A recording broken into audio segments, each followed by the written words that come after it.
Welcome to the Chuck-n-Deb Show, heard each Wednesday afternoon at 4 p.m. here on 1490 AM WWPR. And now, here's Chuck and Deb. Hi, I'm Chuck. And Deb. And welcome to the Chuck-n-Deb Show on Biker Life Radio. We've got a great show lined up for you, and we are so truly grateful and thankful that you've joined us today. Be sure to stay tuned to the very end, because you will not want to miss one segment of this show, Deb. So, Biker Life Radio is for those who are inspired to ride and those who inspire others to ride. We will reveal the truth behind the motorcycle mystique and real-life stories that will help you discover your purpose, achieve true freedom, and define your destiny. All right, fantastic, Deb. And we have some sponsors that we want to acknowledge before we get started. We most certainly do. So our sponsor for today's show is Tony and Guy Hairdressing Academy out of Colorado Springs, Colorado, and Coeur d'Alene, Idaho. That's Colorado Springs. Colorado Springs, Colorado. Colorado Springs, and Rocky Mountain Coeur d'Alene, High, Idaho. Colorado. Oh, Yeah, gosh. we don't want that. Stay tuned, visitors. I won't be singing. Don't I mean, sing. listeners, I won't be singing anymore. No more, please. All right. So we're let's go ahead and get started. Let's get this thing cranked up, get things into gear, and let's get rolling. So we'll start it off with a great time that we had actually doing something we hadn't done in quite a while, as we went out dancing. Yo, we did. I didn't dance one time. No, okay, so I should say I went out dancing. We were actually out and about this weekend. If you've ever heard of it, it's Friday Night Dance Party, which is loads of fun. I'd heard about it, thought about it, decided to check it out at the place that we've never really been to before, and it's 10th Street Live in Palmetto. 10th Street Live, is that right? That's the name of it now, 10th Street Live. You know what I've noticed, Deb? We're a little bit set up a little bit differently today. We're not looking at one another like we normally do. We'll come back to the story in a second. Okay. But have you noticed in that? Because usually we're looking at each other. We are. And we're not really looking at each other. It's sort of strange today. Yeah. So I sort of feel like we're disconnected. Are we a little out of sorts? We're out of sync, for sure. Oh, that's But for maybe sure. that'll change as we move forward. Yeah, we'll kind of jive, gel, get things And moving. the reason is because we're actually trying to record this live. So it's True. pretty hard to do, and we wanted to be on the camera. And normally when we're looking at each other, we probably couldn't get each other on the camera, I don't think, right? No, that's right. So So- we are trying some new technology. You know, us as technical challenges is the way of life. So why not throw it in and have some fun? Yeah, well, all right. Well, what is the dance party that you went to that I didn't dance? That was Friday Night Dance Party, like I said, at 10th Street Live in Palmetto. And 107.9 is a local radio station that does this once a month. And it was interesting to find out as this has been going on for 10 years. Wow, that's a long time. A long time. It's like the longest running, and I thought maybe it was the oldest running dance party, but their claim to fame is longest running. And what's been going on for 10 years, Deb? This big monthly dance party. So again, But what do you mean? I mean, what do you mean monthly dance party? Is it at this location that it's been for 10 years? Well, what's the whole deal? It's 80s music, so it's really cool, good dance music. And what they do is rotate it month by month to different locations in our general area. So why did we start off the show, a motorcycle show, a biker show, a biker lifestyle show about dancing? Do you think bikers dance? I think bikers dance and have a good Actually, time they in all actually do. sorts of ways. Absolutely. So yes, I agree. You know, biker life is not always just about a biker and bikes. So there's lots Yeah, of it life. is. You got to live life. You got to live always. lots of life. No, we don't have that always. That's for sure. So you tell me Never. I'm always doing that, Never. always doing this. I never do that. You're So- never happy, always and never. So this dance party was a great time. It was absolutely packed, It was pretty and packed. it was pretty full, but I was really surprised at the crowd. What'd you think about the crowd? What did I think about them? I think they were like older than me, which I was going to go. Yes. When you told me we were going to go to this 80s deal, I'm thinking, okay, there's going to be people my age there. Yes. And a lot of people think I'm old. So, Well, some so just do. think when I go there and I see somebody who thinks older, I think is older than me, I was sort of, it was just Yeah. different. It was different. And they weren't a year There or wasn't two really older. a lot of people our age there, quite honestly. There I mean, there were weren't. Chris and Rebecca, but they were basically there working. So That's true. And we got to reconnect with them, so that made That it was even really more good. fantastic. fantastic. I'm They're looking friends forward we to- haven't really had a chance to see in quite some time. Yep. So that made it even better, was an opportunity to see them, connect with them, catch up, and dance the night away. And the big thing is you and Nicole went out for a line dance, and that was We sort of did. cute. I got some good pictures of that. Maybe we could put those up. I don't know. We'll see. Do badass biker chips like to be cute? I don't know about that, but we need to keep the show rolling, Deb. Let's keep going. All right, what do we got there? So we ended up going out. That was that Friday night to El Sombrero. Apparently, they've got another one coming up at the Joyland. Do you remember what that is? Where that date is? I don't know. We saw it. I don't know. But there's another 80s night coming up at the Joyland real soon. Yes, so the we'll have to Joyland's look gonna into be doing that. something. It's a little bit different. I mean, it is actually by the Joyland, so the venue is different, but it's not by 107.9. I do not believe. So I think Joyland's kind of realized that this is a hot happening thing in this town, and they need to give the dancers a place to go. Well, maybe, just maybe, since it's not the same following, maybe it'll have people our age, like in the 80s. Yes. Like well, me, 80, 70, 80. 80s, yeah, not 80s in years, but 80s dance, 80s music, listeners, things that we 80s grew up music. And now, do people consider 80s music classic now? Weren't we hearing something about that the other day? Yeah, it's isn't it weird? I mean, all of a sudden now we're classic music. What? I think classic music, the classics were the 50s, I thought. Well, yeah, it was. I guess now we're classics. I mean, I really don't know, but anyway, if it seems like we're in the classics, it's sort of weird. But I guess they've got all these different labels now, so we'd have to go back and research that, and we're not going to bother with that because it's not really motorcycle related. No, it's not. But the other thing that motorcyclists do often is they actually get out, ride in a little bit of weather, unpredictable weather at times.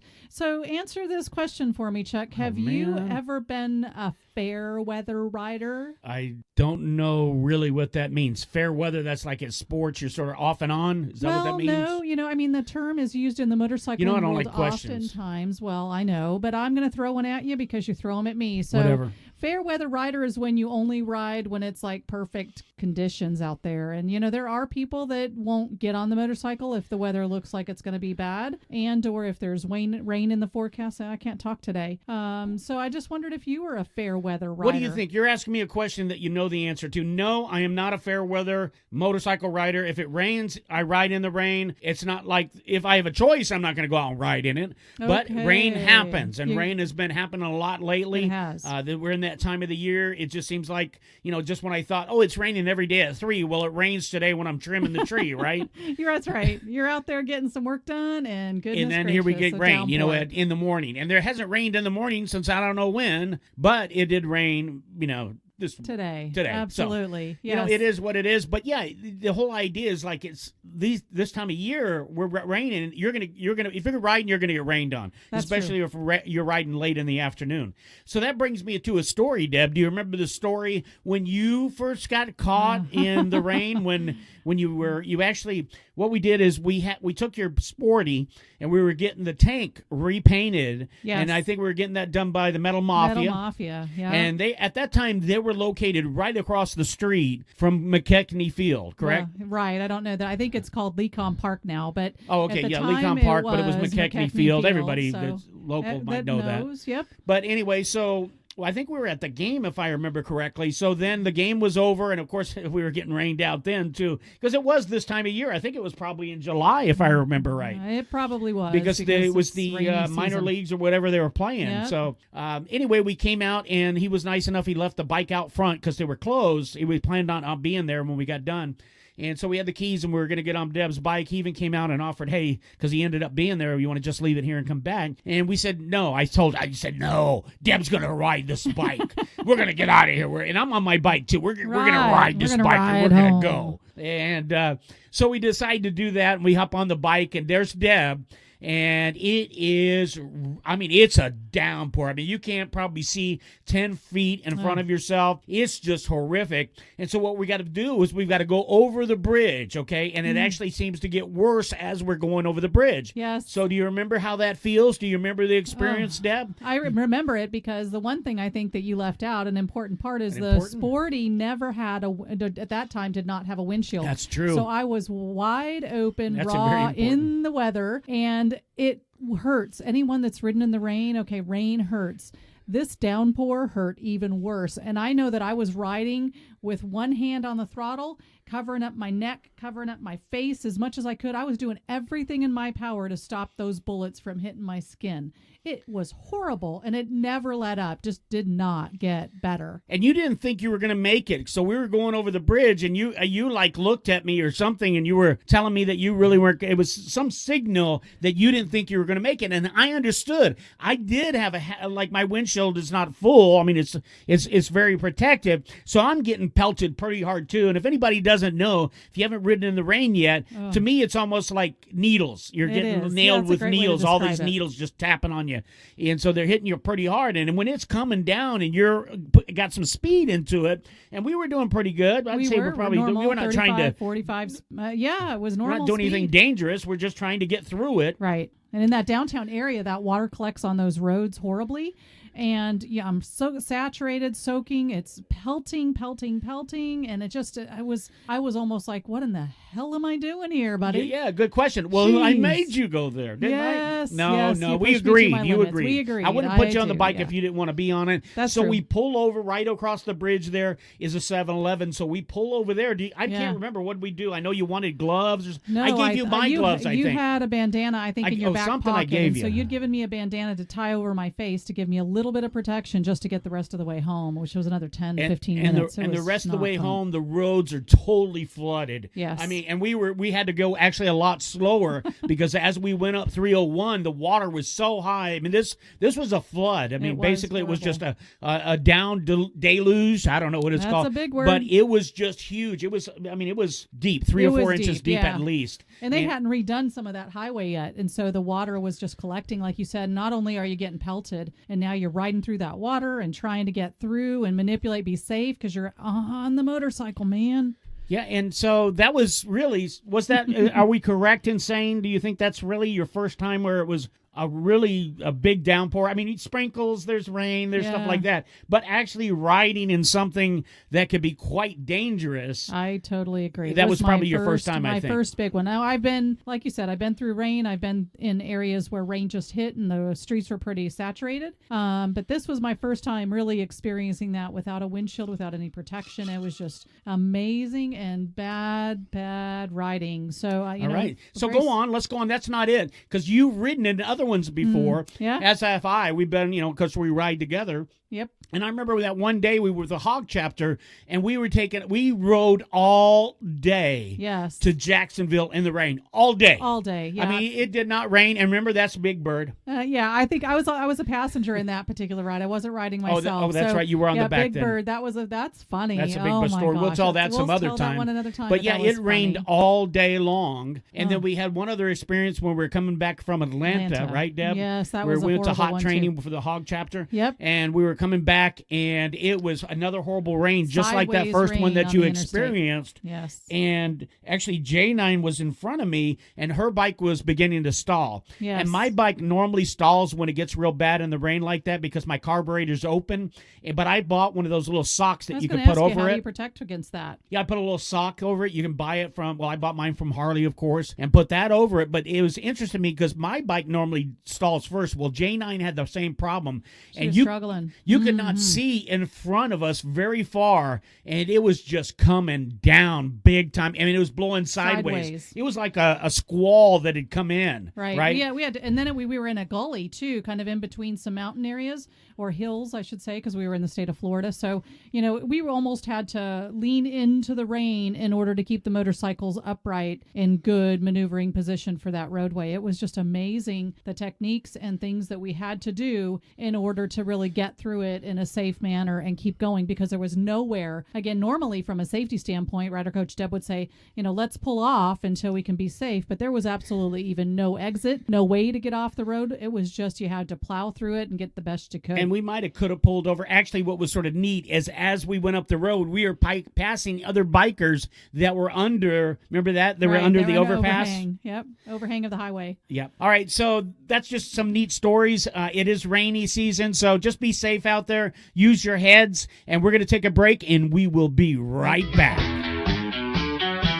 If you're looking to either sell or buy a home in the Bradenton, North River area, contact Deb Bell to help make your dreams come true at Reynolds Realty. Call Deb Bell, 941-713-5035. That's 941-713-5035, or online at parishfl.com. For all of your real estate needs, call Deb Bell. Welcome back. I'm Chuck. And Deb. And we're so grateful you're still with us. You know, talking about rain, it was sort of one of those weekends. We actually had a working weekend. So, unfortunately, we didn't have an opportunity to get out and ride our bikes. And then, of course, there was the rain factor. But, you know, if you'd have got out early, we'd have been able to ride, but we had business to take care of. So, we decided what we'd do is we'd go out for dinner. And so we ended up going where, Deb? We went to Skyline Chili. Now, that's a newer restaurant in our particular area, but so we had to give it a shot. It was all about trying something new, different, but we had to hop in there. We chose, so we didn't have to. We had to. There you go. Thank you. Hop in the cage for that event. Okay. And that's kind of biker talk for the car or automobile. So we jumped in the cage and went down the road and grabbed a bite of some Skyline Chili. So what's the cool thing about Skyline Chili? We're just going to do a quick review of some restaurants' food. Or you asked a question. I did. Are you going to give an answer? Well, I thought it was quite different. The chili was very unique, very different. It is a sit-down place, so it's not a fast food. Well, I guess you could go in and ask I get it to go. Different. It is. It you could get it to go. Fast food. You could get it to go. Take it out. Yeah. I thought it was fast food. It was fast delivery of our food. Yeah, it was. No, to me it's considered fast food. Yeah, I would agree. I would have to agree with that. So the chili is really. You didn't seem like you were agreeing with it. It was tasty, but it was. Oh, it could be a little bit of both. It wasn't like you. It wasn't like a Taco Bell or McDonald's, but you could. You want to fight here on air about what was fast food and wasn't? No, we're not going to fight about. No, we don't fight. Because I really have no idea. I just my thought was it was fast food. Whatever. We don't really fight about things like that. So you can order it, take in, sit down. The really cool thing, there's a little history about Skyline Chili, which I didn't realize. It's actually been in business since 1949.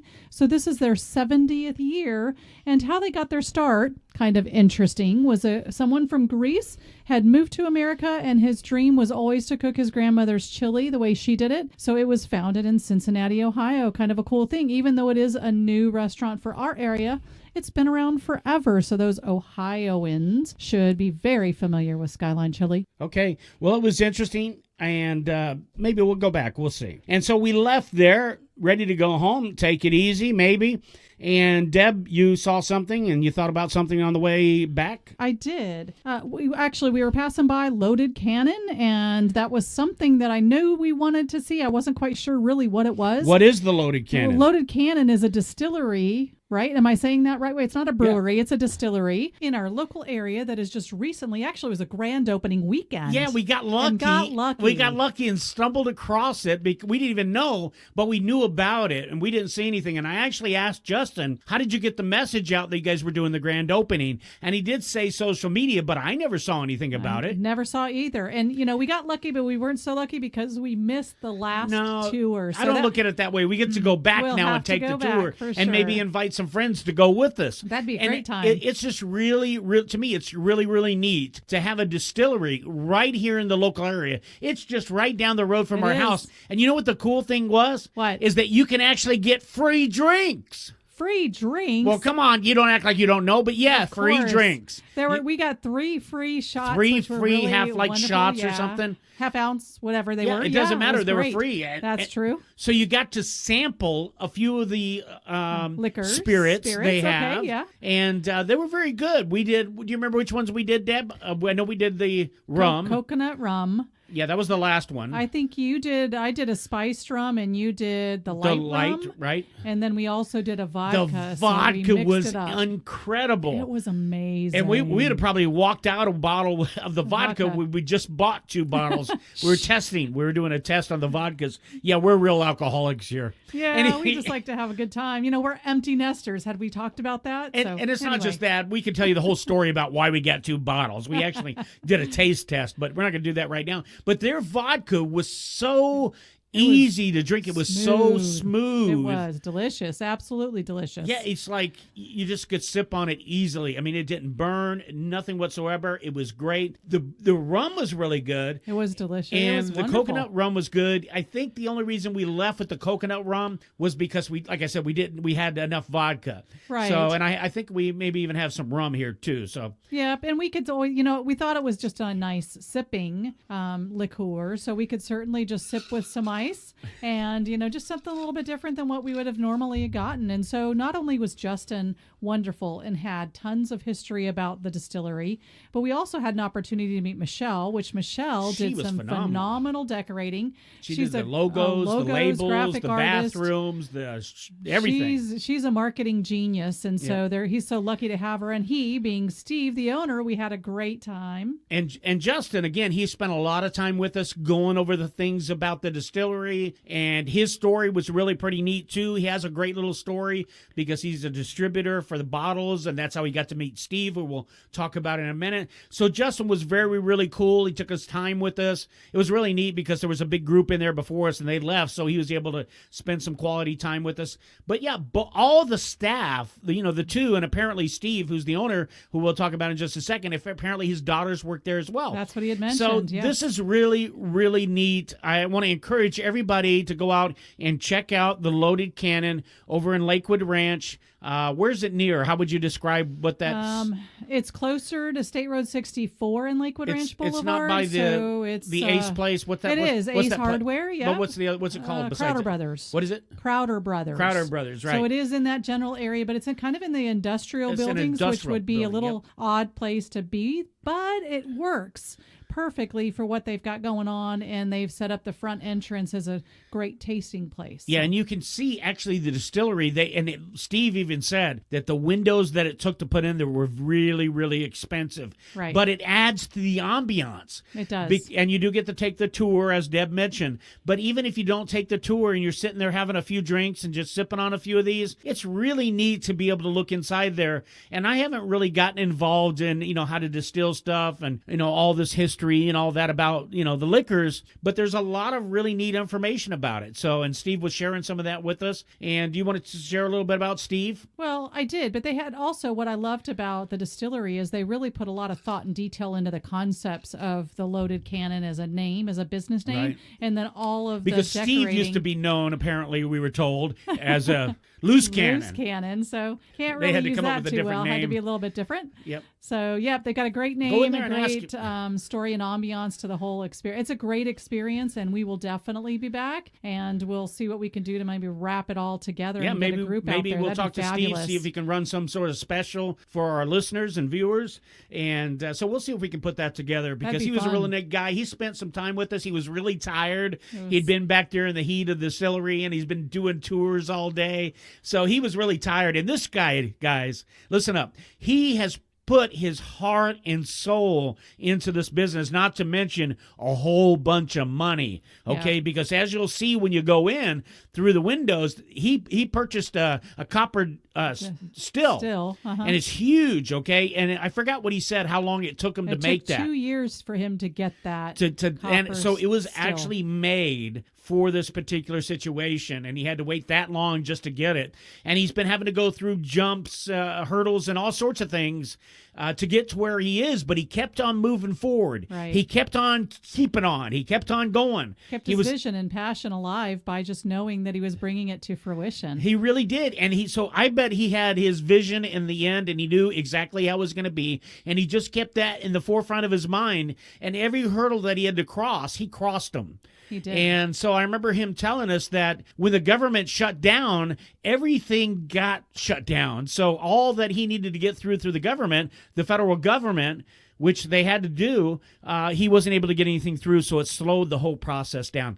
Very, very, very nice gentleman. And what I like about it is the whole story that's evolved around it. And I really, that's why I really want to make sure people go out and give this guy some business. Actually, that's what I'm asking you to do. Go out there, give Steve, give the Loaded Cannon, give Justin, give Melissa, give Steve's family. What's that? Michelle. Oh, I'm sorry. Who did I say? Melissa. It's saying because I thought he said Melissa at first, so that's why. Gotcha. So yeah, Michelle, give them some business because they're doing their very best to be of great service to everybody, and this is somebody's passion. So if you can go out and support somebody's passion, I believe it'll come back to you. And I think for our community, it's a big step in a bigger direction because these are things and types of businesses that we haven't really had in our area in the 20 plus years that we've lived here. Yeah, so it is really something I think new. that we need to be very welcoming into the community and just, show them that we're grateful that the small business owners are coming and doing what they can to make this a great community. Yeah, absolutely. And, the other neat thing that Steve told me, I didn't have any idea, but he mentioned to me that they actually, I think it was a whiskey that they made from the monk. What's it called? The Naughty Monk. The Naughty Monk beer. They made a whiskey. He has a whiskey that's being made. He can't sell it or anything. They got to let it sit for a year or something like that. It has to be, cured or so I guess that's a new thing is being able to make a whiskey from a beer, and they use the Naughty Monk beer. Right. And I want to, hopefully I can maybe be one of the first to try it when it comes out. That's another reason I want to stay in touch is I want to be able to go back and check out the bourbons or the whiskeys or whatever else they're doing. Right. Because I think that would be really neat. And as good as the vodka was, all this other stuff was good. The rum was great too. The coconut rum's great. All of it's great. All of it was wonderful. But you've got to go out there. You've got to go out there and find out for yourself. And when you do us a favor. If you do go out to the Loaded Cannon, let them know that you heard it on the Chuck-n-Deb show. Let's see if I get my name right. You let them know that you heard this on the Chuck-n-Deb show. We'd really appreciate it. And who knows? Maybe by then, maybe he'll want to give you a discount. They'll give you a discount just for saying the Chuck-n-Deb show. All right, Deb, anything else? I know we got to take a quick break here in a moment. We do. And so, I just wanted all the local people to really just give them a shot. They've got a great tour. Not only do they have a free tour, but they also have a $15 tour. And there's some really goodies that you walk away with as memorabilia from the Loaded Cannon. I didn't see that. Did you get the details on that? It's a $15? So $15. I think what you get five. You get a shot glass that you take home with you, and then you get 5 flutes of different liquors that they manufacture. So it's a great deal. You've got a little bit of a souvenir to take home. One thing that was really impressive that I learned there is that they everything is made from the vodka base or corn. What do you remember about that? That was a little piece of history about the manufacturing and distilling of the liquor. I thought was pretty cool. The gin was made from the vodka. Yes. And then the rum, the dark rum, was made from the light rum. Okay. And the other thing they talked about is all the ingredients that they use are local. So Correct. They don't mean like in Bradenton or here, but they mean local to Florida. Like the juniper, I think they said they get somewhere down south. I can't remember the exact location. Down south, and another ingredient they get up north. And so there's all sorts of different locations right here in the great state of Florida that provide all of the ingredients that they're looking for in order to keep it all natural and very much a homegrown distillery, which is kind of cool. Yeah, I think it's really cool, and that's what they want to try to do, make it all local, and that's where we're heading, try to support our local communities, and that's what we're encouraging you to do. Right, and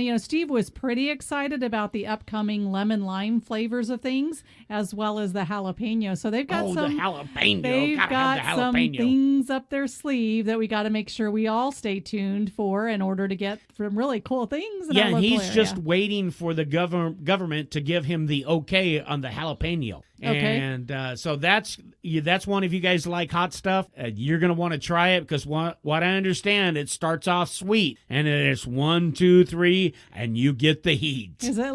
That's a great way to think about it. That's so it's like a ghost pepper that just kind of marinades in your mouth. Yep. Woo, so that's going to be a great one. So we hope that you'll go out and you'll support them because they really need a real boost here, because it's been a long time in the making. And go out, pat Steve on the back, pat the employees on the back, and congratulate them for, sticking with it and bringing this, because, they're just sharing their love, their passion with the rest of us, and that's really a cool thing. It's awesome. I really think it's really it was cool. Great. So kudos to them for keeping things local in the community and really doing what they can to bring us a great product, great service, and a great location. And again, let's go ahead and tell them where it is, and then we got to go take a quick break, Deb. It's Loaded Cannon on Lakewood Ranch Boulevard, just south of State Road 64 and just past the Crowder Brothers Ace Hardware store there. So it's huge. You can't miss the Ace Hardware, but it is in the industrial plaza, I think just beyond that on the south side. And so, again, that's the Loaded Cannon.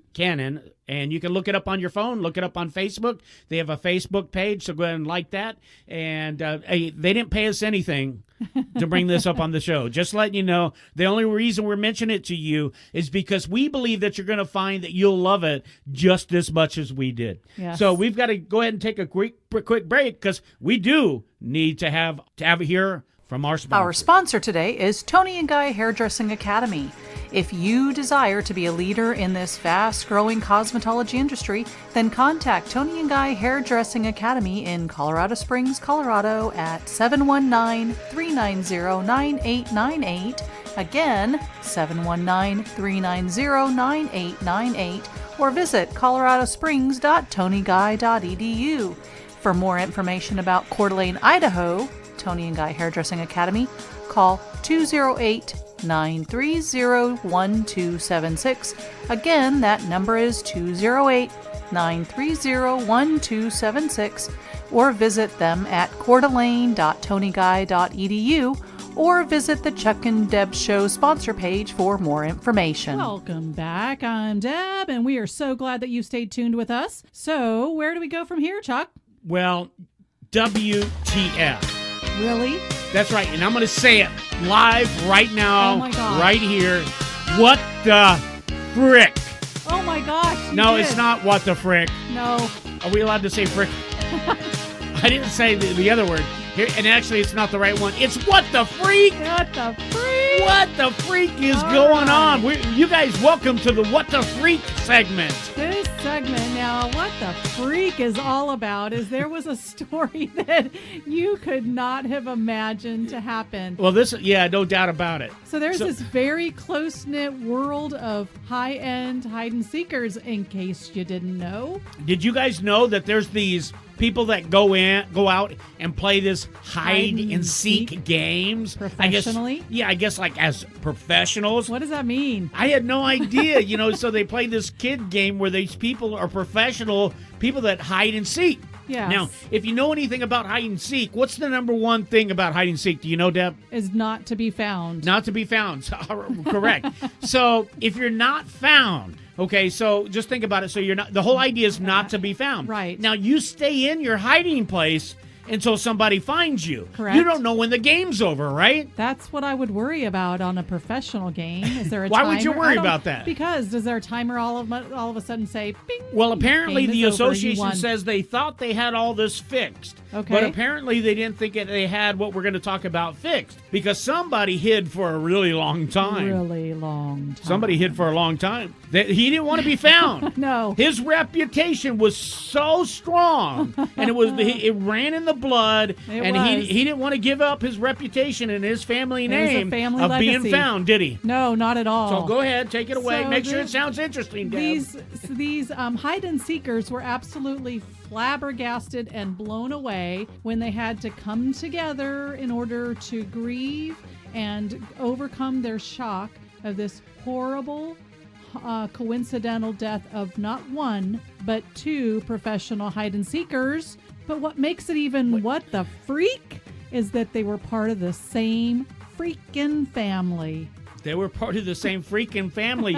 But the thing is it was a freak kind of deal. I mean, Yes. you haven't even said what's going on. They were grieving, but what were they grieving about? They were grieving because just recently they found the body of a hide-and-seeker that was hiding since 2014 Can you believe that? That's in a freaking crazy. cupboard.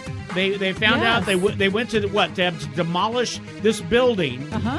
that this event took place in 2014, and that's where they found the body of this gentleman. Yes. And what's interesting, that's sort of crazy just in It and of is. itself, right? That is His crazy. father died the exact same way, but not in a cupboard. In a cupboard, but 19 years earlier as a professional hide and seek player as well. Now that is freaking crazy. Now, I don't know if they call them professional hiding seekers or not, but the whole idea is they're very, very intense. They're very into it. Yep. And It's- so apparently this guy was way into it, both of them. They both he wanted to excelled. be just like Dad, man, and I guess he followed Dad's footsteps all the way. Yep. And we're not laughing about it here Not or at anything all. like that. It's just one of those, what the freak? Yep. Absolutely It really is. Right. So the dad, Brian Yowell, I believe was his name, died in 1995 at a championship event.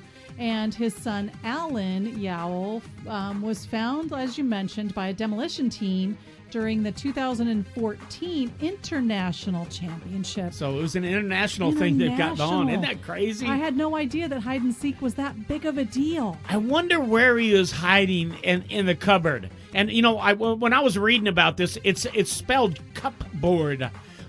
Yes, that's the correct but way it's to spell cupboard. Cupboard. So I wonder, and they showed like this closet that, that the demolition team, I guess, where he was found. Yes. And so you wonder where he was hiding in there. Was the cupboard in a closet, like a secret cupboard? Right, exactly. Did he tear down a wall and crawl inside the wall or something? They haven't really figured out. They're going to do an autopsy, but this is sort of gross. But the body was so dried out that they're unable to tell exactly how he died. But they've sort of dismissed any foul play in this situation. So it's going to be interesting to see if any more of this is going to come out. But you've got to think about what in the world really happened to him. They speculated that maybe he hid and maybe he had a heart attack. Okay. Or maybe he stayed there until he died, not wanting to be found. That's just sort of hard to believe that someone would take the hide-and-seek game so seriously that they didn't want to give up their hiding space, that they were not. Because if you show yourself, right? You're done. You and lose. Somebody finds you, they catch you, you lose the game. Right. And so it's that competitive that you'd have to make sure you stay unfound and hidden until you don't know, the end of time, I guess. So when we were younger, when we were kids, there was a nighttime hide and seek game. Did you play that? I can't remember. It was, I can't even recall the name. But when we were talking about this hide and seek, the serious hide and seekers, I thought about that. And was it Night Watch? It was something we did at night when it got dark, sort of a hide and seek type game. Knowing where you came from and the weird field water that you drank. Be gentle. It's no telling what you guys did over there in that part of town where you came from. Oh, okay. That's true. I'm not sure that's something you want to bring up. Actually, what I want to learn how to do, I want to learn how to be a professional hide-and-seeker from you. So when I get in trouble, I can hide and you can't find me. Never find you? Yeah. Well, then why would I teach you that skill? Because I don't want to learn it from you. you. I just wanted to learn it. You're not going to teach it to me. Okay. I just want to learn how to do it so I can hide from you. All right. Because I get scared. You believe that? Maybe this group can help you out and give you some tips. That's just, WTF on that because, that is really That's freaky. It is freaky. And so it was kind of weird that you even ran across that story, for goodness sakes. So freaking it out. The one other thing. We'll try to put that up on our Facebook page so that you'll get a little taste of what we're talking about here. But that is our segment of What the Freak. WTF. So moving right along and kind of kicking it into high gear, one thing I admire about you, Chuck, is anytime there is a problem that needs solving, is you will go to the nth degree to try and figure it out yourself before you'll ask for some sort of guidance or help from someone else that just might be able to give you the answer a little bit quicker. Now, from a motorcycling standpoint, we just had something like that happen in with one of our motorcycles. Well, that's just too kind of you. I'm really, taken back. You've actually said some nice things about me, which you actually do quite a bit. So you said that you admired me.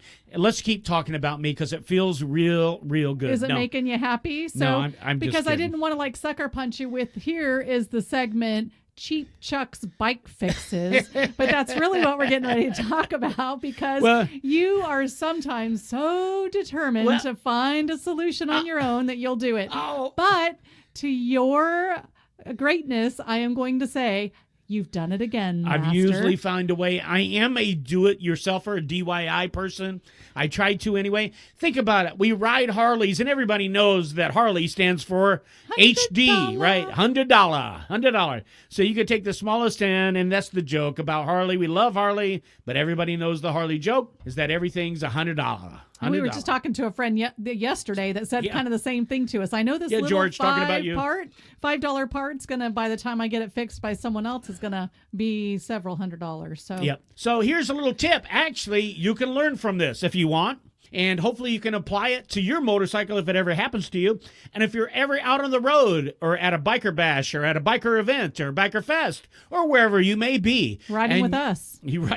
Riding with us. You guys probably ride more than we do right now. So because we're just so busy. Your Cheap Chuck's fix? What's that? Your hold on. You're trying to rush me here. I think we got a little bit of time. We do. But, you get on, you're about ready to go home, you're having a good time, and your bike doesn't start. Well, WTF, man. What are you going to do? That's right. What are you going to do? Chuck? So you push the button, you push the start button, you do everything right, and it goes click, click, click, and it doesn't start. So the question is it battery? It could be a number of things. Now, I have to kind of stop you there because I did a ride a couple of weeks ago by myself. I went down to our local dealer to hang out, do some things, check on some events. And I get down to the dealership, and this is not something... What dealership? Rossiter's Harley-Davidson. So they were having a car and a bike show, and of course the rain was putting a little damper on everything. And I didn't go because I wasn't feeling good. You weren't feeling so hot, so I took off on the bike by myself. And, we've been dealing with this starting and not starting very well for quite a while. I took off. The one thing that was impressive to me is that you knew there might possibly be an issue for me on the road by myself. ESP. So I get down to the dealership, getting ready to go, hot, sweaty, ready to get home, and I hear click, click, click. And so what do? I call my master mechanic. My master mechanic. Well, thank you again for the compliment, but that's far, far from the truth. All right, so my cheap mechanic, then I call and say, honey. And what do I say, Deb? Suck it up, WTF, I told you. I had a feeling that was going to happen. This was going to happen. Yep. So I said, take it in. Yep, go ahead and get the battery because I'm thinking it's the battery. And then you take it in and he tells you. Well, we take it in. They start to look at it and they try it a couple times. And then all of a sudden, bourbon just roars and starts up. It was I'm sitting there going, make me look like a fool because that's what I felt like. But bourbon started. I jumped in the saddle and I'm like, okay, don't turn it off. I'm heading out. I'm getting home. And so they mentioned at that point that it may possibly be a relay because of the way it behaved. Yep. And so taking that into consideration, and I have had a similar problem on my Dyna Wide Glide, my Dyna Wide Glide, make sure that came through, one of the best bikes on the planet of the earth, and that bike is named Thumper. Love Thumper. And so Thumper has gone through his trials and tribulations. He's been baptized in fire, and he's a kick-ass motorcycle.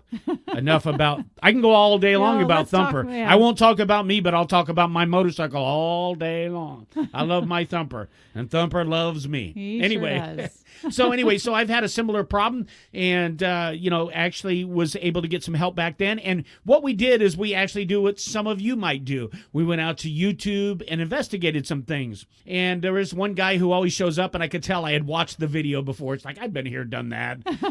I've seen this because once you have a bike, and these same things seem to happen the same way with other bikes, especially with Harleys. Yeah, it's kind of so you know what to expect. So anyway, so we watch it. So I decide in my great mind what I'm going to do is I'm going to get up that next morning and I'm going to go out there and I got to take off Deb's seat and remove that because everything's under the seat. It's not on the side like I think that's where my relay. My relay is. Starting relay. Because that's what you hear. What you hear, the click, click, is the relay. And so after watching a video, the guy said, what happens to this? And this was a different guy. And he was very descriptive. And he said, what happens here is the inside of the relay becomes corroded. And so what happens is when the contacts come together, they're not able to get enough power in order to turn over and work the way they're supposed to do and start the motorcycle.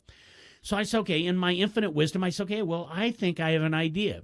So what I did, I went out, as I talked about, took off the seat and pulled, there was two relays. So I pulled them both, not knowing which one was which. Sure. And so what I did is cleaned them off. And then what I did is I went over and I sanded the terminals. Good thinking. Yeah, I took the sandpaper, sanded the terminals a little bit. And so for a biker chick like me, what would sanding those terminals really do? I mean, I don't know that it would do anything. For me, I'm just thinking that I want the best connection possible. So I'm getting the most barest metal onto the plug that it goes into. All right, so roughening it up will make that contact work a little bit better. It's getting off any corrosion or anything that might be on the connections itself. Great. And then I actually this was after some things I did, I actually put a small amount of Vaseline And the only reason I get this is from I think Dan worked on my Dyna, and I remember him saying something, Dan's V-twin, that is, and I remember him saying something that one time that they use this electrical gel, and it's different from the Vaseline. So I'm not sure the Vaseline works. By the way, there's a full disclaimer here. Anything that I say here, you take a risk of trying this. Just try. I cannot try the responsibility. I'm not responsible for anything that you listen to and try yourself. So anyway, I put just a very, very little bit, sort of like to lubricate it a little bit, and maybe to get some more electricity flowing. I don't know if that really works or not. So anyway, so I did that, and here is what I believe the key is. The key is what you have to do is you take, and what I took is I can't remember now. I think I took a wrench. Okay. No, I took the back of a screwdriver. I took the end of a screwdriver and I smacked it about 10 times on each side. Gently, right? A little bit rough, just enough to where you take the screwdriver and you just want to tap it. Okay. I'm not like laying into it or anything. So I tapped it on every side, and I did that to both of the relays. And what happened, Deb? We put them back in. We put them the back first in. time. Let's be honest. What happened? Yeah, it wasn't. It started. It started. It was started, a but little the battery needed to be charged. Correct. Yeah. And so, of course, now we found the problem was now something different than what we thought, but back to kind of the battery issue. So we charged the battery. The battery got charged. We just hooked up the tender, and you went out there yesterday. You cranked that sucker right up. It lit up and like it sounded a candle. great. It was beautiful. So there you go. There's what I don't know what we're going to call this segment, but because Cheap you won't Chuck's get very many motorcycle of them. Fixes. What is it? Cheap Chuck's motorcycle fixes that yeah, everyone can use. Whatever. All right, here let's get back to one of our sponsors.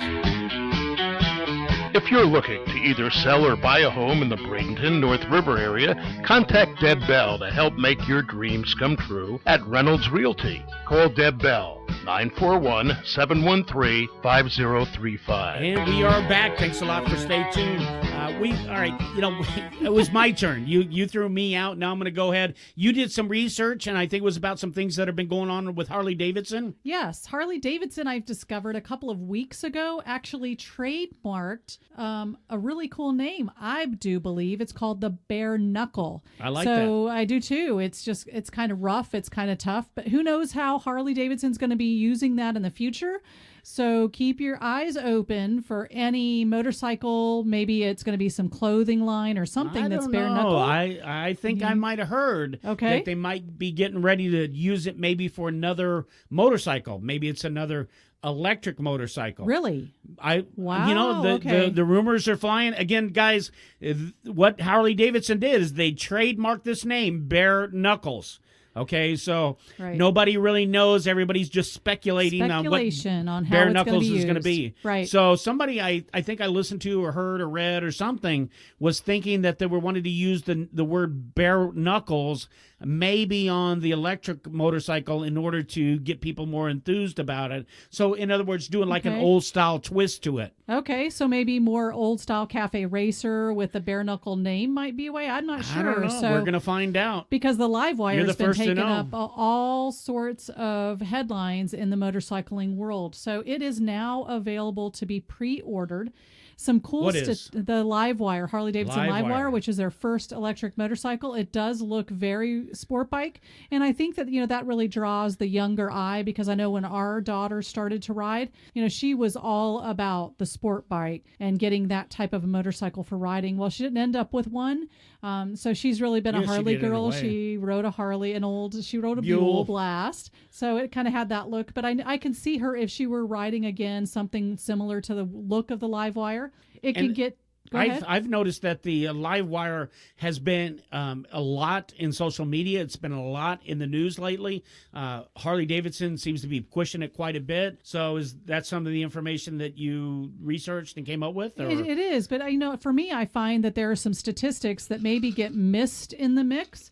So some cool things that the Livewire has the ability to do is it can go 0 to 60 in 3 seconds. That's pretty quick for an electric bike. Oh, yeah, they're making a big deal of that. I saw that. And they said, how fast it's a challenge they're doing, right? Really? I didn't read that. I think they were saying it's a challenge. Well, see, your homework a little bit better, Deb, and I don't do mine. And I didn't read this. I just happen to see things occasionally. And I think it was Harley Davidson was take the challenge. Does your bike do 0 to 60 in 3 seconds? In 3 seconds. Huh. I might, interesting. you know what? I might take him up on that challenge. Yeah, I think because Thumper I think Thumper might be able to do Bourbon pretty good. might be right there too. So I don't know. Between Man, the that's two pretty of them, quick, you know. We might need to 0 check it to out. 60 in 3 seconds. That'd be really. But Matter well, of here's the. fact, Here's if the anybody of our difference. listeners are doing this, make sure you post a video up on the comments or something. Right, and be sure and let us know what you did and I how you wanna did see it it. and where you were. So, what makes it interesting is that what we'd have to do in order to do that, we'd have lots of shifting because the live wire has no clutch to deal with when it comes to all that. So that's a little really? bit weird to me because all of those moving parts is what makes motorcycling in my world anyway. I think is that's the concept strange. of clutching. Yeah. So And, it's an auto clutch or something like an yeah, automatic. it's like an huh? automatic motorcycle. I rode it guess. years ago. I rode some type of motorcycle that was that way. I thought it was interesting. Yeah, it's kind of back to, Boring. I don't know, kind of weird. It's different to me. So they've got 3 colors initially that they're offering it in. Harley's known for its vivid black, so obviously there's going to be that. And they have an orange fuse and a yellow fuse, so a couple of different colors that will differentiate you out there. Also, 146-mile city range. And they say on average, stop and go traffic is about 95 miles before you need to recharge. So some thoughts about the charging, because that's always one thing I think about is within 40 minutes, you can get an 80% charge. So even if you go to work, plug it in, you've got to recharge pretty quick and 100% charge within an hour. Is that true? That's what Because I read. I think some of the things that I saw were that's only if you have a supercharger or something. Like I said, I've never read into this because I'm just not interested. I like my old school. It's not going to be in our garage. I'm an sure. old school. Well, it may be. Right. Maybe. You never know. But it's anyway. The whole point of the matter is I think I heard that there's 2 different charging systems. Yes, I did. So- I did. I wasn't able to really get the details on all the 2 different ones, even though it did mention there are 2 different methods to charge. Because- this was just maybe the quick charge. Well, I'm somehow not sure. one takes a lot longer than the other. So if you're riding it long distance, Okay. and if it's not, I don't know the details. Hey, you guys go out and investigate it for yourself. And But it's there a is certain something type going on of- with the charger. Right, certain type of Charging rider system. too that's going to use that. It's great for day-to-day commuting. I'd imagine it's enough or something I would think about taking on a long distance ride or any of that. So just kind of neat stuff. Keeping all of our good for listeners Harley up to giving it a date. shot. Yep, Harley's got a great look I don't to know it. if I got 40,000 to throw down. I don't know how much is it. 30. It's right around that 30,000 mark. But again, if it's your secondary or primary transportation, that's what automobiles go for these days. I'd much rather hop on a motorcycle to go to work than I would a vehicle. So that's just my test. I'd rather have a CVO. Well, yeah, I have one. But yeah, I love my CVO. I love bourbon. It's a beautiful bike. So moving on, we have done just a little bit of movie watching in all the rain. There are times when you just gotta chillax a little bit and take in a movie or two. So we have a movie critique of the week by Chuck. Well, I don't know if I'll call it a critique so much.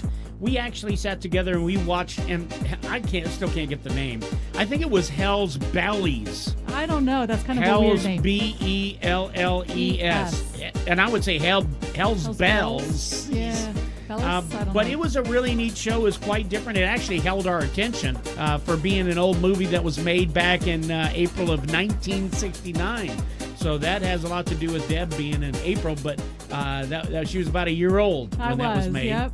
And I probably watched it when I was 1. No, I don't think in your family you would have come I anywhere probably never close watched to that it, movie. So I watched it at my age. What?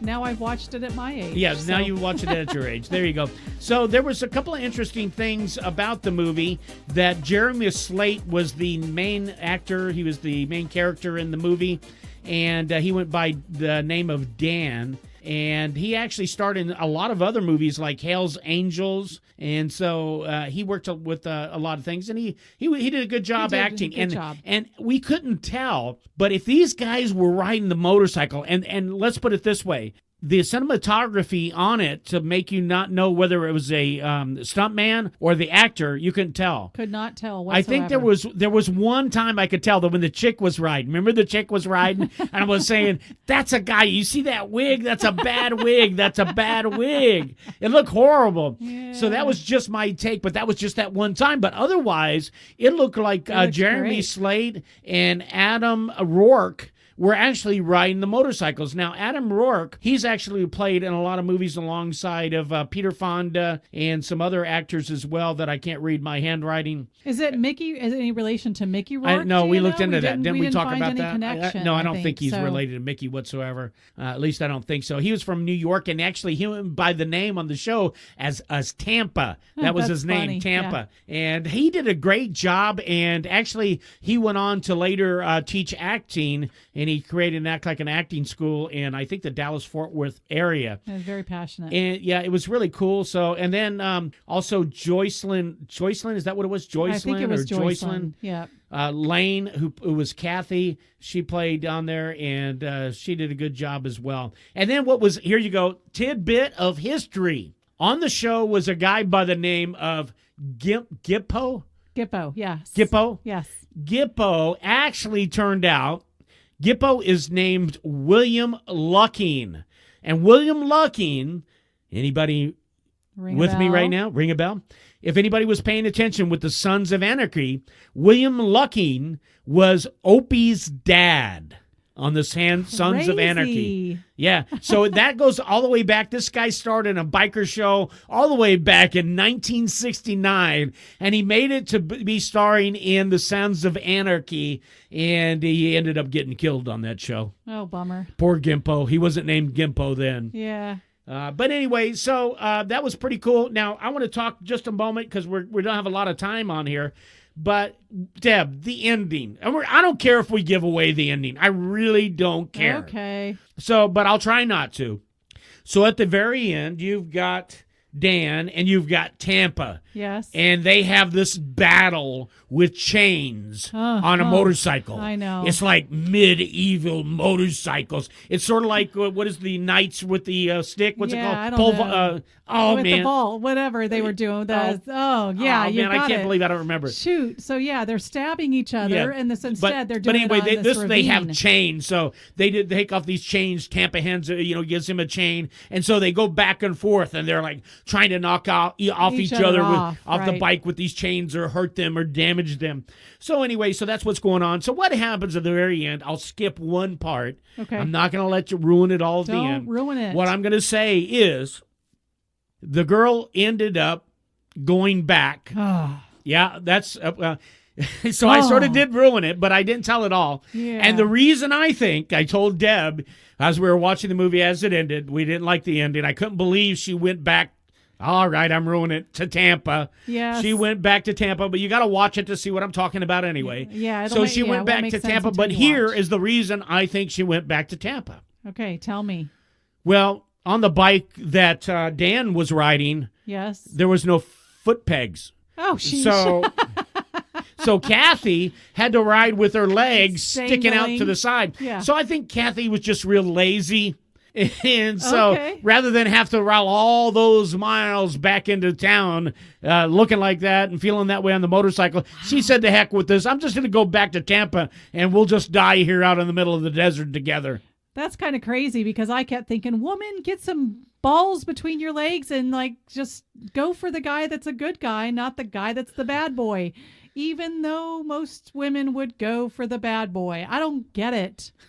I don't know. All right, I was frustrated. So that was my movie critique of the week and a little bit of history to go along with that. So I dare you to check it out. And the name of it again is Hell's Bells. If we're saying that right. Belles. So look it up. Take Hell's a look. Bellies. It was a good movie to watch. And by the way, I did catch up on another movie that you had mentioned I wouldn't watch. Yeah, she couldn't take her eyes off Gears. What is it? Billy Lanes? Yeah, Billy Lanes. I don't remember the name of it. But no. Anyway, but I did get a chance to catch the movie, and he had a great message. And before we go, we have to be sure and mention you do not want to miss the Sunday, the 28th, is a downtown St. Pete biker block party by West Coast Florida Riders. Again, the 28th from 12 to 6 p.m., and it is rain or shine. Couple of really important sponsors for that event: the Hideaway Cafe. So that's going to be all everybody that's there at the event. Yes, everyone that's going to be there and participating in it or putting it all together. Right on. You got to go quick. West Coast Florida Riders, Bert's Barracuda, Fran Hosh Law Group, Full Throttle. Jay Sizzle will be there with 5 custom medal trophies for the contest. Low Life Industries, Your Neighborhood Association Inc., and True, as well as Whiskey Throttle. Who's putting it Bike on? Shop. West Coast Florida Riders, of course, and Hideaway Cafe. All right. Well, that's great. That'll be a great biker event. We were planning on being there, and we are actually invited. I have a minor surgery that I've got to go in. Hopefully it's minor. So I'm not sure how we'll be feeling on Sunday. I'm going to try to make it. We were invited at first, and then they got so many vendors, they had to ask if I was going to show up or not. So I'm a little bit bummed that we're not going to be there as far as the Chuck-n-Deb show, but that's the way life goes, and it's probably going to work out exactly the way it's supposed to, because I'm not sure exactly what condition I'm going to be in. So the bands you do not want to miss: Betty Fox Band, Greg Billings Band, and the address is 1756 Central Avenue in St. Pete. You do not want to miss it. Thanks for being on the journey with us today. Follow us on Facebook at Chuck-n-Deb and visit our website at thechuckandebshow.com. You've been listening to The Chuck-n-Deb Show, heard each Wednesday afternoon at 4 p.m. right here on 1490 AM WWPR. We thank you for listening, and we invite you to join us next week.